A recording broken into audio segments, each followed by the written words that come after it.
Welcome to Ex Confessions Unlocked, where lies, betrayal, and truth collide. Kindly subscribe so you don't miss any of this. We share new stories daily. Stick around and unlock the drama.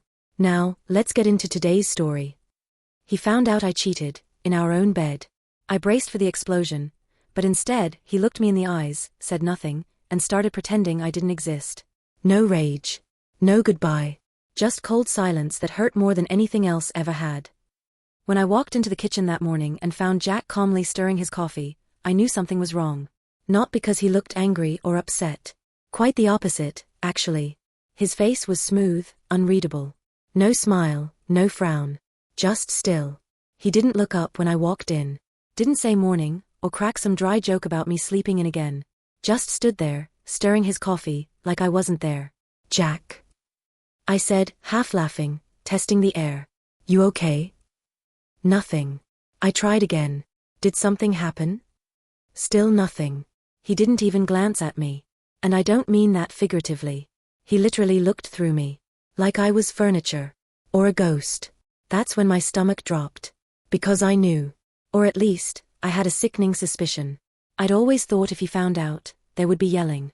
Slamming doors. Maybe he'd pack a bag and leave, or tell me to get out. I imagined drama, some kind of confrontation. But this silence? It was so much worse. I felt my mouth go dry. I took a small step toward him, hoping I was imagining things. Hoping maybe he was just in some kind of weird mood, or tired, or distracted. "Jack, seriously.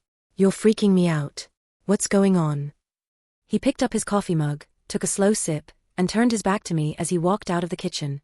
That was 3 weeks ago. And since then, he has not said one word to me. Not a single one. Not hi, not bye, not pass the salt. Nothing. It's like I ceased to exist. And here's the part that's eating me alive. He never told me what he knows. He never said, "I saw the texts." Never asked, "How could you?" Never confronted me with a dramatic, "I know everything." He just shut down. As if I became invisible the moment he saw whatever it was that he saw.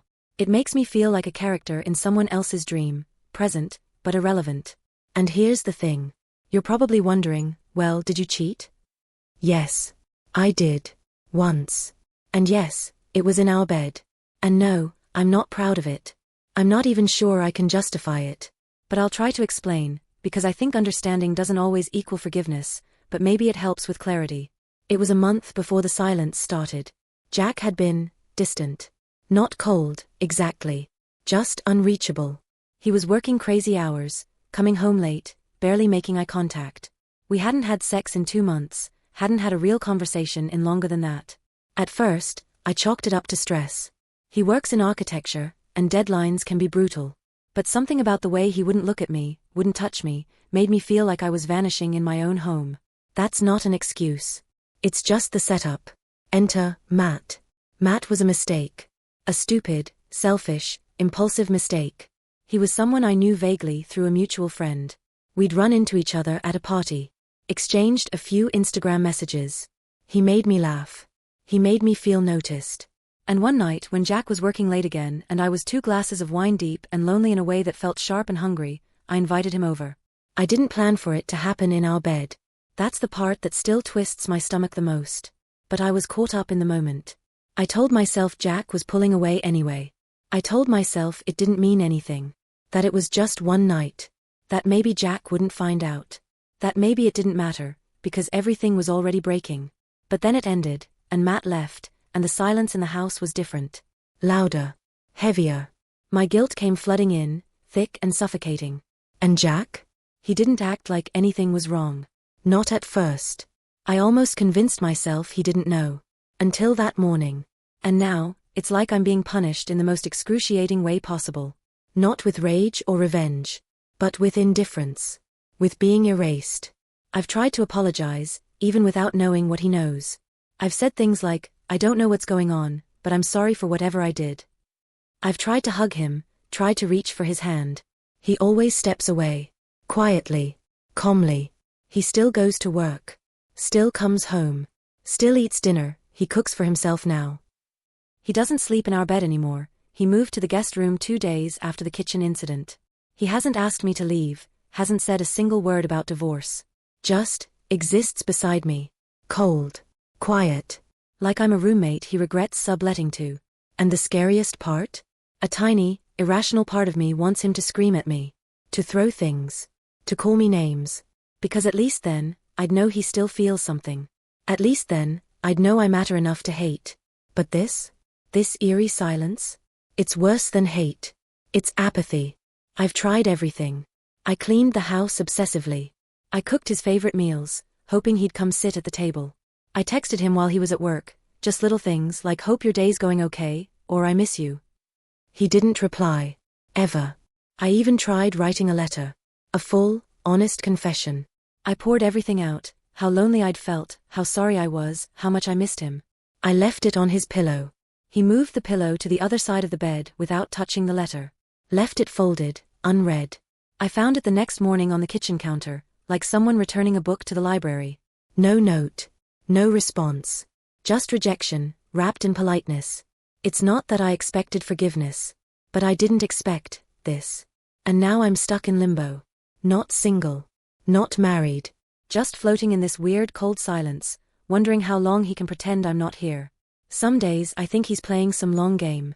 Like maybe he's waiting for me to break first, to move out so he doesn't have to be the one to end it. Other days, I wonder if this is the end for him. If he's already decided I'm dead to him, and this is just what life is going to look like until the paperwork is drawn up. I still don't know what exactly he saw. Maybe it was a text I forgot to delete. Maybe he came home early one day and heard something. Maybe I left some trace, some scent, some subtle clue. But whatever it was, it broke something in him. I used to know Jack. He wasn't the most emotionally expressive guy, but he was solid. Steady. Honest. He loved predictability, same coffee mug every morning, same routine every week. He hated mind games. Said he had no patience for manipulation. So I think in his mind, this silence isn't a game. It's a decision. A verdict. A quiet exile. And every day, I feel more and more like a ghost in this house. I've stopped trying to get him to talk. It's been 3 weeks, and I've worn myself out trying. So now, I move around him. Like we're two strangers cohabiting a neutral space. I wake up, make myself coffee. He's usually already up, reading something on his phone, acting like the chair across from him is empty, even when I'm sitting in it. Then he leaves for work. Comes home around 7. Eats. Reads. Sleeps in the guest room. And I watch. I sit in the living room at night, looking at his back as he scrolls through his phone or watches something with his headphones in. Sometimes I cry. Quietly. But not for pity. Not even just for guilt. I cry because of how much space there is between us now. How two people who once shared everything can share a roof and still feel like they're continents apart. I don't know what happens next. I don't know if he's going to serve me papers, or if I should be the one to leave. I don't even know what I want anymore. Am I trying to save this marriage, or am I just trying to avoid being alone? I ask myself that every night as I lie in the bed where it all happened. Where I betrayed the person who, for so many years, made me feel safe. And every morning, I wake up, walk into the kitchen, and see him stirring his coffee. Like I'm not there. A week after the kitchen incident, I stopped trying to fix things out loud. I don't mean I gave up, I just got quiet. Something about Jack's indifference stripped me down. I started going about my days in silence, like I was in mourning. Not for a person, but for a version of us that no longer existed. The more I tried to force conversation, the worse it felt, like I was clawing at something that wasn't there anymore. There's this strange hollow peace that comes when you stop expecting a response. But it's also lonely. Excruciatingly so. I started taking longer walks in the evening. Sometimes just around the block, sometimes nowhere in particular. I'd come home and see his car in the driveway and feel my chest tighten. I never knew what version of Jack would be inside, though at that point, I had stopped hoping for anything other than silence. And silence is what I got. He was becoming more meticulous with his routines. Every night, he washed his own dishes and dried them carefully, placing them in their exact spots like it gave him some control over the chaos. He'd stopped using the shared laundry basket. His clothes no longer mingled with mine. It was these little things, quiet, calculated, that hurt the most. Not yelling. Not accusations. Just boundaries. Lines drawn with cold hands. It made me wonder if he'd stopped loving me long before the affair. Maybe my betrayal wasn't the beginning of the end. Maybe it was just the excuse he needed to finally let go. That thought haunted me. One night, I came home after a walk and saw him watching something on his laptop. Headphones in. The the glow of the screen reflecting off his glasses. I stood in the hallway, just watching him for a moment, the way you do when you're trying to memorize someone. His face was so calm, too calm. And that's when I said it. I cheated. The words just dropped out of me. Not loud. Not defiant. Just plain. He didn't flinch. Didn't pause. Just clicked to the next video like I hadn't spoken. I know, he said finally, without looking at me. That was the first thing he said to me in 26 days. And then silence again. I stood there, stunned, tears catching behind my eyes. How long have you known? He didn't answer. Just removed his headphones, closed the laptop, and stood up. He walked past me and into the kitchen. That was it. That was all I got. I know. No explosion. No demands. No who was it, or how could you? Just 3 words and a quiet exit. It made me feel even smaller. After that, the air in the house shifted. Slightly. Like he'd acknowledged the truth but still wasn't interested in discussing it. I started talking to him again, small things, do you want the window open? Or I'll be home late, but he never replied. He never told me to stop, but he never engaged. And I started to realize that his silence wasn't confusion. It wasn't processing. It was punishment. Not in the vindictive sense. Jack was never cruel. But this was his boundary. His wall. And I had no right to ask him to open the gate again. I kept thinking about the version of me that let this happen. About how I got there, how I let distance and resentment blur my judgment. I thought of all the little slights I'd felt over the years. How Jack would sometimes forget my birthday. How he didn't ask about my day unless I prompted him. How he buried himself in work and sometimes made me feel like an afterthought. But I also remembered the good things, how he once stayed up all night with me when my sister was in the ER. How he left me notes in my lunchbox during the first year of our marriage. How he used to hold me like I was made of glass. We weren't perfect, but we weren't nothing either. So why had I let it go? Matt, the man I slept with, had texted me a few times since. I hadn't replied. I felt sick even seeing his name. There was nothing left to say. He was a moment. A choice made in weakness. Not someone I wanted to carry with me. One night, I sat down and drafted a message to Jack. A real one. Not a letter or some dramatic apology. Just a short, honest text. I understand if you never want to speak to me again. I just want you to know I'm not asking for forgiveness. I miss you. Not as a husband. As a person. You were my favorite person for a long time. I didn't send it. I just stared at it, wondering what I hoped to gain. A reply? A closure? But there's something quietly humiliating about begging someone who's already decided you're not worth their words. Instead, I started packing a few things. I didn't tell him I was leaving. Not because I wanted to be dramatic, but because I didn't think he'd care. Or notice. I packed slowly, over a few days. Just a bag of clothes, some essentials. I looked at the photo frames on the shelf, the ones with our wedding day and a camping trip in Vermont, and I didn't take any of them. They felt like they belonged to someone else. The night before I left, I cooked dinner for both of us. Not as an olive branch. Just as a goodbye. Pasta. Garlic bread. The kind of meal I used to make when we first moved in together. He walked in, looked at the table, then at me. And for the first time, his eyes softened. Just a flicker. Like something cracked. But he didn't sit down. He walked to the fridge, grabbed a beer, and disappeared into the guest room. I ate alone. Left his plate on the counter. And in the morning, I left. I didn't write a note. Didn't text. Just quietly walked out the door with my bag. It was raining that day, of course it was. That slow, steady kind of rain that seems too delicate for how much pain you're in. I got into my car and sat there for a few minutes, engine running, watching the windshield blur. And then, as I was pulling out of the driveway, I saw him standing at the front window. Just standing. Watching. But not coming out. Not waving. Just still. That image stayed with me the whole drive to my sister's house. Him, behind the glass, silent, unreadable. Like always. My sister Jenna didn't ask too many questions. She just let me crash on her couch and made space. I told her bits and pieces, and she didn't judge me. She just listened. He always seemed so quiet, she said once. Yeah, I replied. But I think I mistook his silence for indifference. Turns out, it was depth. It's strange how being away from the house made everything sharper. I started remembering small details. Jack folding his socks perfectly, Jack humming when he made coffee, Jack always leaving one bite of dessert on the plate like he was saving it. I thought I'd be angry at him. For shutting me out. For not letting me explain. But I wasn't. Not really. Because what was there to say? I broke something sacred. And now I had to live with it. Jenna gently nudged me toward therapy. And I went. Reluctantly, at first. But it helped. Not just with the affair, but with everything that led up to it. I started unpacking the loneliness, the self-sabotage, the need to feel chosen. The therapist didn't let me off the hook. But she helped me understand the wound I was trying to medicate when I made that choice. It didn't make it right. But it made it make sense. One night, about a month after I left, I got a text from Jack. Just one line. I saw your necklace in the bathroom drawer. Thought you might want it. I stared at it for 10 minutes. Not because of what he said, but because it was the first time he'd reached out voluntarily. I replied, you can throw it out. Or keep it. I don't need it. He didn't answer.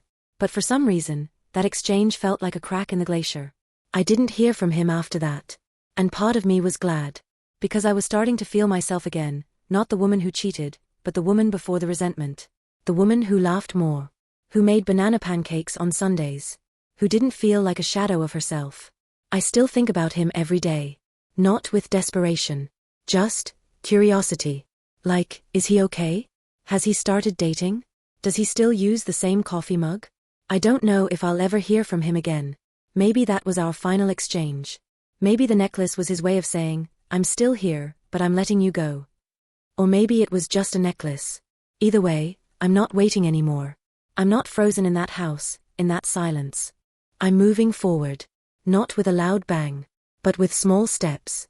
And peace. It had been 3 months since I left the house. 3 months since I last saw Jack's face behind that rain-blurred window. I still caught myself checking my phone sometimes, not for a message, not really, but for something. Some sign that what we had wasn't just gone. But it was. Or at least, it was no longer mine. I was staying in the guest room at my sister Jenna's place, which had soft beige walls and a window that looked out over her overgrown garden. It wasn't home, but it was safe. Jenna's dog, Max, a clumsy golden retriever who thought he was the size of a teacup, liked to sleep beside my bed. That small comfort meant more to me than I ever admitted. Some days were okay. Others hit like a wave. It wasn't even guilt anymore, not just guilt. It was absence. Not just of Jack, but of who I used to be with him. I'd catch myself reaching for 2 mugs in the morning before realizing I only needed one. I didn't hear from him. And I didn't reach out again. The therapist, Maya, encouraged me to journal. At first I thought it was stupid. But eventually, I started writing down memories. Not to relive them, but to release them. Like little postcards from a life that didn't fit anymore. The first one I wrote was about the time Jack and I spent a weekend in a tiny rental cabin in the woods. It had rained the whole time, and the power went out for a full day. We made grilled cheese sandwiches on a portable stove and read old books by flashlight. We didn't talk much, but I remembered how warm I felt, how safe. I ended that entry with, I think I was in love with that silence. Before it became a wall. Something shifted in me after that. I started running again. Just short distances around Jenna's neighborhood. I hadn't run in over a year, not since Jack and I started drifting. It felt good to move. To sweat. To breathe harder than I thought I could. I started sleeping better too. One morning, I checked my email and saw a message from my old coworker Sasha. He's not wearing his ring anymore, it said. Just that. She didn't even say his name. She didn't need to.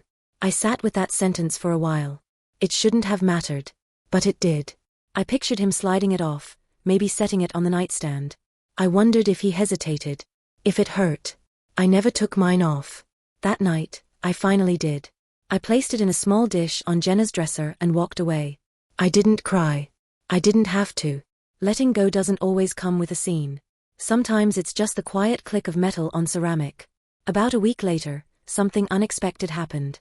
I was walking through a local bookstore when I spotted Jack's best friend, Aaron. He was in the cafe area, reading something with a cappuccino in front of him. For a moment, I froze. My heart thudded in that dull, embarrassed way. But he saw me, and to my surprise, he smiled. I hesitated, then walked over. Hey, I said. Pauline, he replied, setting his book down. Didn't expect to see you here. Yeah. Just killing time, I said, suddenly hyper-aware of my hoodie and unwashed hair. You look good. He nodded. You too. There was a pause, thick but not hostile. He gestured to the chair across from him. You want to sit? I did. He asked how I was, and I gave the safe version. I'm working on stuff. Therapy. Running. Trying to be better. He nodded like he appreciated the honesty. Then he said something I didn't expect. Jack's doing okay, I think. I looked up. He's different, Aaron went on. Not in a bad way. Just more, I don't know, present. He started volunteering at that bike co-op downtown. Fixing up old bikes for kids. I swallowed hard. I didn't even know he liked bikes. He didn't, Aaron said, smiling a little. I think he just needed something with his hands. We were quiet for a while after that. The hum of the cafe around us, cups clinking, low jazz in the background. I'm not trying to get information, I said. I'm not fishing. I know. I hurt him. I know that. And I live with that. Every day. Aaron leaned back in his chair and studied me for a second. You did a shitty thing, he said, not cruelly. Just plain. But you're not a shitty person. Jack knows that too. That's the hardest part. I blinked. He loved you, Aaron added. Still might. But that doesn't mean he wants to reopen the wound. I'm not trying to get back with him, I said quickly. He raised an eyebrow.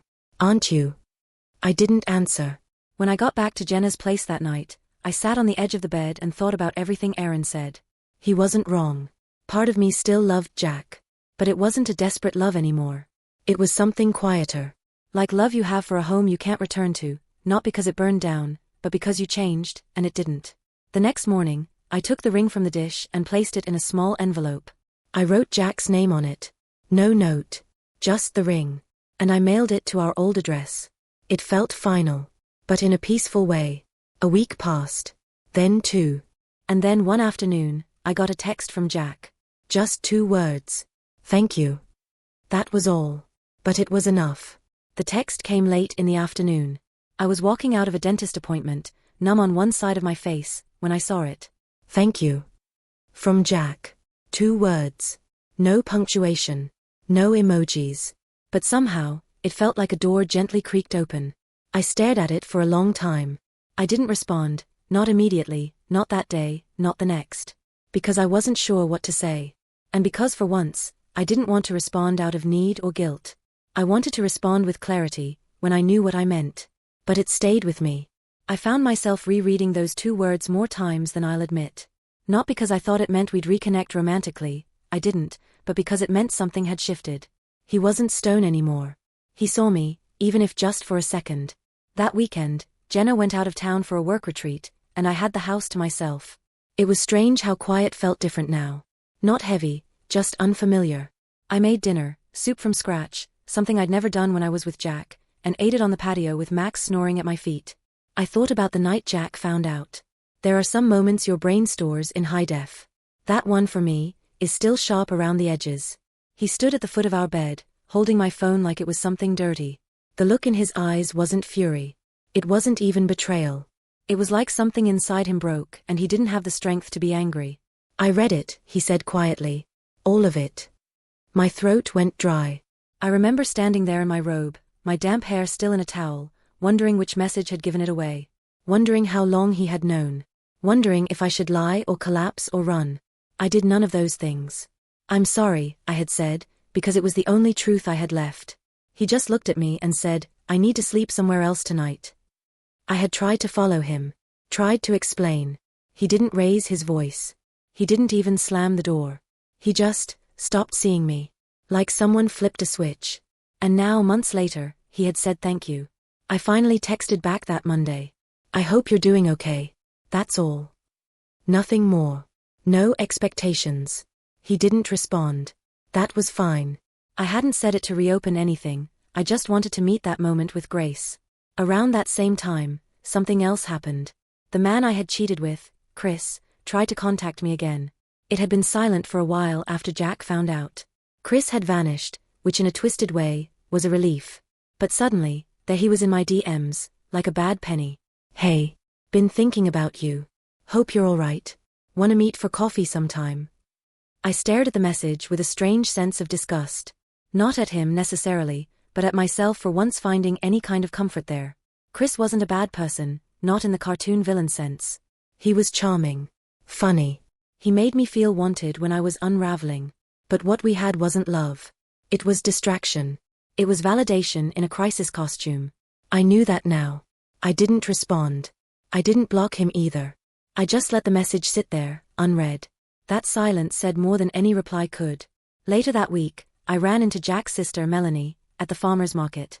She had always been kind to me, even when things between me and Jack got tense. She saw me from across a stall selling peaches and walked over slowly, cautiously. "Hey," she said. I wasn't sure if I should say hi. I gave a half smile. "It's okay. Hi." She tilted her head, studying me like she was looking for cracks. "You look different. Better or worse?" "Lighter," she said. That surprised me. We chatted for a bit. She asked if I was still working at the gallery. I told her no, I'd taken some time off and was doing contract admin work instead. Simple stuff. Nothing creative. But it paid the bills and left my evenings free to think. Before we parted, she said, "Jack's doing all right. You don't need me to say that, but I figured you'd want to know." I nodded. "I do. He's not dating anyone, if that's what you're wondering," she added carefully. "But he's not hiding either. He's just living." That word stuck with me. Living. It made me realize something. I'd been surviving. But I wasn't really living. Not fully. That night, I opened my laptop and started working on a project I'd abandoned 2 years ago, an art series I'd planned called The Spaces Between. It was abstract, based on moments of emotional distance in relationships. At the time, I couldn't make it work. Now, the idea felt clear. Honest.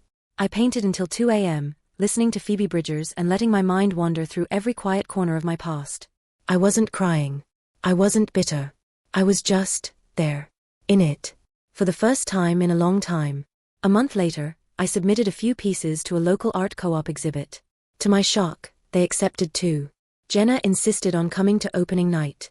I stood there, surrounded by strangers and wine and chatter, watching people stop in front of my canvas like it meant something to them. Like they understood the shapes and shadows. The silence I had painted. Jack didn't come. I hadn't expected him to. But part of me hoped he might. The next day, I got another text. From Jack. "Saw your work at the co-op. Congratulations. It's good. Really good." I smiled.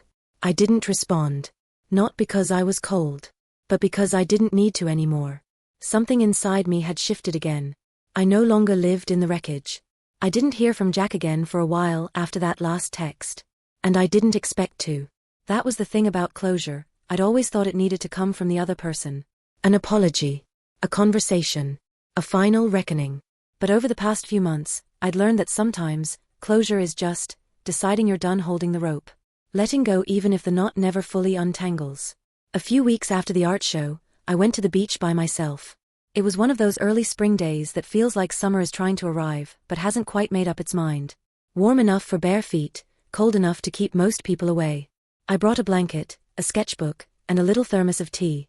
Max sat beside me, dozing with his head on my thigh. I thought about the version of myself I used to be, the one who waited for Jack to come home and pretended not to notice how distant he'd become. The one who buried her loneliness in someone else's attention. The one who thought saying sorry would erase what I'd done. She wasn't evil. Just lost. Starved for something she didn't know how to ask for. I don't hate her. But I'm glad I'm not her anymore. I stayed at the beach until the sky turned purple and the gulls started to disappear. The tide crept up slowly, inching toward the hem of my jeans, like it was asking me to come closer. And for the first time in forever, I didn't feel weighed down by anything. A few days after that, I ran into Jack in the most mundane way possible, at the hardware store. I was there for some picture hangers. He was there with a list in his hand, looking slightly lost in the lighting aisle. I spotted him first. He didn't see me right away, so I had a moment to just watch him. He looked good. Not in some polished, dramatic way, just healthy. Like someone who'd been sleeping well. His beard was a little longer than it used to be, and his hoodie had paint smudges on the sleeve. I smiled to myself. Then he turned and saw me. We locked eyes. Neither of us flinched or looked away. He gave a small nod, the kind you give to someone you recognize but aren't sure if you should speak to. I stepped forward. "Hey," I said. "Hey." Silence hung there for a second, not tense, just careful. "How've you been?" I asked. He gave a little shrug. Good. Busy. I'm renovating the guest room. Oh yeah. I smiled. Still keeping the ugly floral curtains? That earned a laugh from him, real, not polite. God no. Those died in a bonfire last fall. We stood there for a few seconds, not quite awkward, not quite comfortable. I saw your stuff at the co-op, he said. Meant what I said. It was really good. Thanks. I looked at the floor, then back at him. It helped. Painting again. I'm glad. Another pause. I could have walked away right there. It would have been enough. But I didn't. I never said this the way I should have, I said, voice low, but I'm sorry, Jack. Not just for what I did, but for how long I stayed quiet about what wasn't working. I thought if I ignored the distance, it would close on its own. It didn't. And I made it worse in the worst way. He looked at me for a long time, then nodded. Thank you for saying that. That was all. No speeches. No dramatic confessions. Just two people being honest in the lighting aisle of a suburban hardware store. Take care of yourself, Pauline, he said. You too, Jack. And that was it. He walked one way. I walked the other. No one looked back. After that day, I finally stopped checking his social media. I stopped replaying old arguments in my head. I stopped holding my breath every time my phone buzzed. It wasn't that I didn't care anymore. It's just that I didn't need anything else from him. I'd already gotten what I needed, from myself. I'd started hiking again, on weekends. Nothing extreme, just local trails, dirt paths winding through eucalyptus groves or up coastal bluffs. I took Max with me. We made it a thing. I also started dating again, but not in the way I used to. I wasn't looking to be rescued or validated. I didn't need someone to tell me I was worth loving. I already knew. I went on one date with a school counselor named Darren. He was kind, funny in a dry way, and talked about his dog like a proud parent. We didn't click romantically, but I still texted him after to say I hoped he met someone who appreciated his spreadsheet system for planning vacations. He replied with a smiley face and a picture of his dog in sunglasses. It felt like a win. Then came Adam. We met at a bookstore event for local artists and writers. He complimented my earrings. I complimented his notebook. He asked me to coffee. I said yes. It was slow, easy, comfortable in a way that didn't feel lazy. He listened without interrupting. I told him I'd been divorced. He said, so have I, twice. We laughed. We didn't try to impress each other. A few weeks in, I invited him over for dinner. I cooked. He brought wine. We sat on the floor and talked about everything. Childhood, regrets, music, the strange grief of outgrowing old versions of yourself. At one point, he asked, do you ever talk to your ex? I shook my head. Not really. We ran into each other once. That was enough. He nodded. That's how it goes sometimes. And that was the end of it. No judgment. No curiosity dressed as pity.